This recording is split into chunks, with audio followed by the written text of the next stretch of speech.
11:47 p.m. and you're lying in bed, scrolling, when you see it. Your college roommate just posted a photo in front of her new house. Caption: "Can't believe we're finally homeowners at 32. And before you can even process it, your brain does the thing. It opens your banking app. It looks at your savings balance. And it starts doing math you didn't ask it to do. Am I behind? Should I have more than this by now?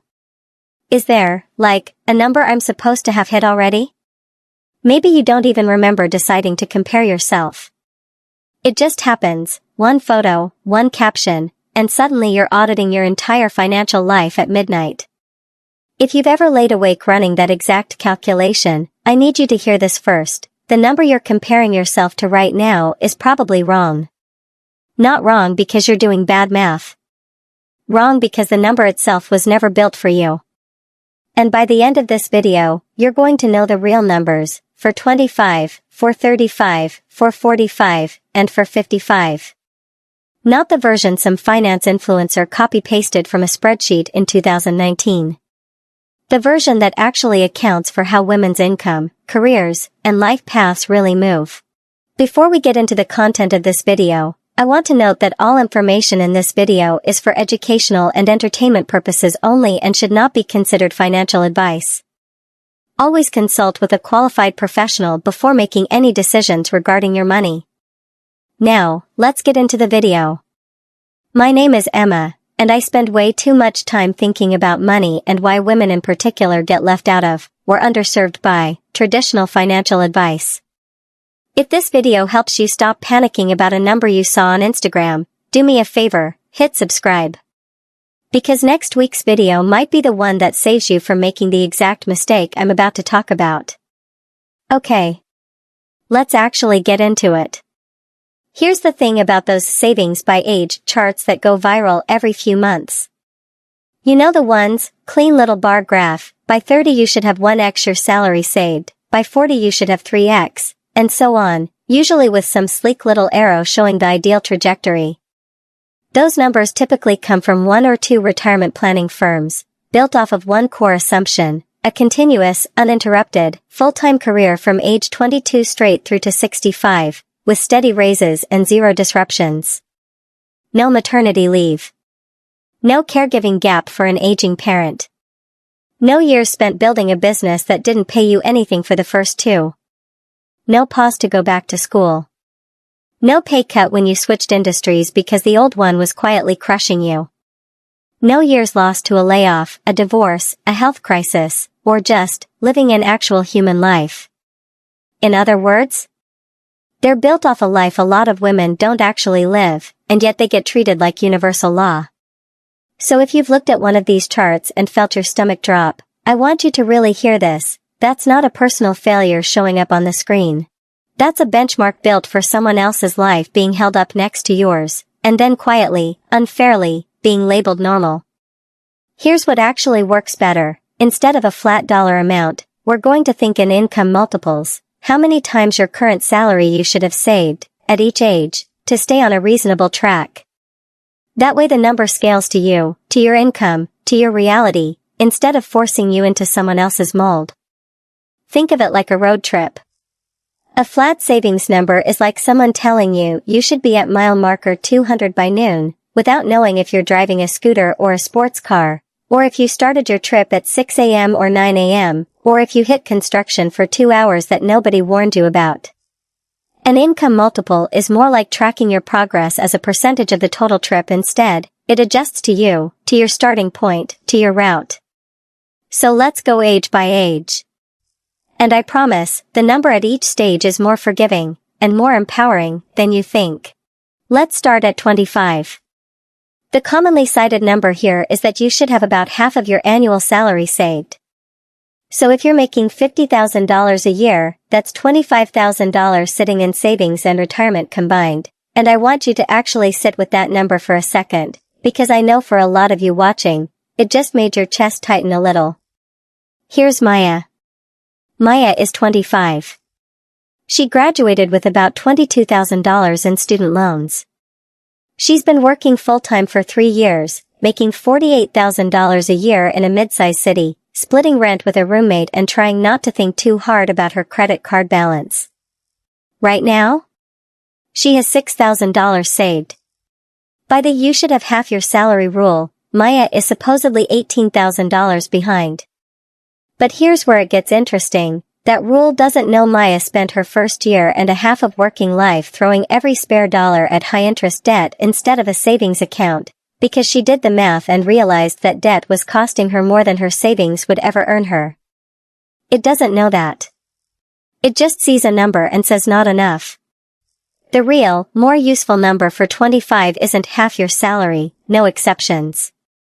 It's this: are you saving something, consistently, even a small percentage, while managing debt responsibly? If Maya is putting even 5 to 10% of her income away right now, she is not behind. She is exactly on time for her actual life, and the debt payoff she's doing right now is quietly building her future net worth just as much as a savings account would. Now let's jump 10 years forward. Age 35. The commonly cited benchmark here jumps hard. You're supposedly supposed to have 1 to 2 times your annual salary saved. So if you're making $65,000, that's somewhere between $65,000 and $130,000, which for a lot of women watching probably feels like a canyon between where they are and where they're supposed to be. Let's check back in on Maya, now 35. She's had 2 job changes, a promotion, and 1 year where she took a reduced income to care for a parent recovering from surgery, dropping to part-time hours for almost 8 months. She's making $72,000 now. Her combined savings and retirement? $58,000. Technically, she's under the low end of that range. And I want to be really honest with you, a lot of women hit their mid-30s, do this exact math, and feel a very specific kind of dread, like the window is closing, like they've already lost some race they didn't know they signed up for. It's not closing. Here's the actual useful frame at 35. This is the decade where your savings rate matters more than your savings total, because compounding hasn't fully kicked in yet, but your income is usually climbing faster than it ever will again. If Maya increases her savings rate even 3 to 5% starting now, the gap closes faster than the raw dollar difference makes it look, because she's catching the curve right as it starts to bend upward. The multiple isn't a grade on your past. It's a direction for your next 10 years. Age 45. This is usually where the numbers on those charts start to feel almost aggressive, 3 to 4 times your salary.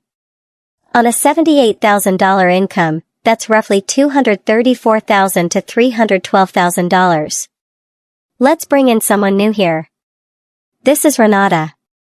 Renata is 45. Runs a small business she started at 38 after leaving a corporate job that wasn't paying her what she was worth, tired of watching less experienced men get promoted past her. Her income fluctuates year to year, some years $90,000, some years $60,000, depending on contracts and seasonality. Her retirement savings sit around $140,000. By the flat benchmark, she looks significantly behind. But here's what the flat number misses entirely. Renata spent her early 40s reinvesting in her own business instead of a retirement account, building an asset that isn't showing up in this calculation at all. Her business itself has value. Her client list, her reputation, her future earning capacity from it, all of that has value that a savings account snapshot simply cannot see. At 45, the real number to track isn't just 3 times salary, full stop. It's, what percentage of your current expenses could your current assets, savings, retirement, equity, business value, sustain if something changed tomorrow? That's a more honest measure of security than a multiple that assumes everyone's wealth only lives in one account. And finally, age 55. This is the number that tends to hit hardest, because retirement suddenly feels close instead of theoretical. The commonly cited benchmark is 6 to 7 times your salary. On an $85,000 income, that's $510,000 to $595,000. Here's Diane. Diane is 55. She spent 11 years out of full-time work raising 3 kids, went back in her late 30s starting at nearly entry level again, and has been steadily climbing since, rebuilding a career almost from scratch in her 40s. Her savings and retirement combined sit at $310,000. By the chart, she's roughly $200,000 short, and I want to pause here, because if that's you, if you're watching this and that gap feels enormous, I need you to actually hear the next part instead of just letting the anxiety talk over it. Diane has 10 plus working years left. She's debt-free. Her kids are grown and financially independent.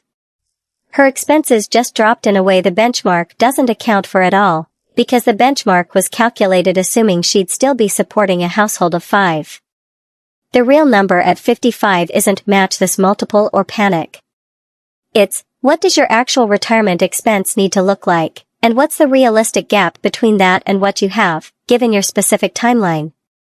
For a lot of women, that gap is smaller and more closable than the scary chart number suggests, especially once a mortgage is paid off or kids are financially independent. Okay, so here's where it gets interesting. Notice what all 4 of these women have in common. Maya, Renata, Diane, every one of them technically fails the standard chart. And every single one of them is actually in a reasonable, workable position once you look at their real life instead of a flat multiple. That gap, between the chart and the reality, isn't just a math problem.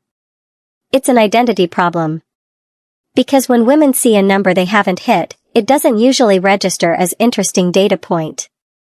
It registers as evidence that they're behind, evidence that they made bad choices, evidence that they should have done something differently, evidence they quietly carry around like it's a fact about who they are instead of a flaw in the benchmark itself.